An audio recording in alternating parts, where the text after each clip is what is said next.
I'm at somebody else's house and I was told that toilet is taking water for 10 to 15 minutes sometimes instead of 1 minute, and I'm gonna see why is that happening.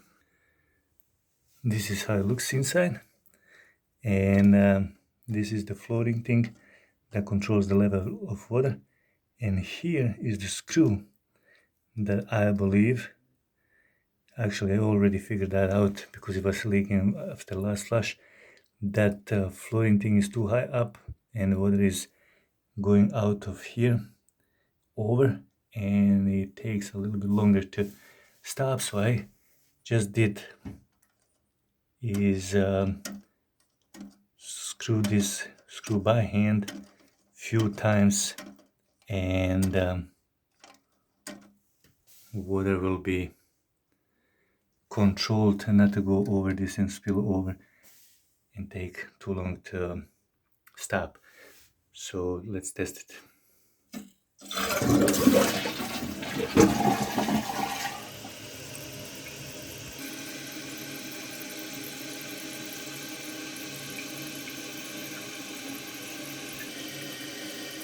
Now it's coming close to the top.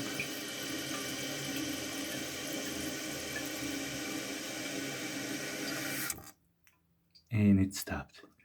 So it is good to go maybe 3 or 4 more turns, just in case that is too close to the top, like you can see here. And that will be all in this case. So basically control the floaty thing to go up and down. That will be fixing the issue that I had with water not stopping for a long time. Thank you for watching.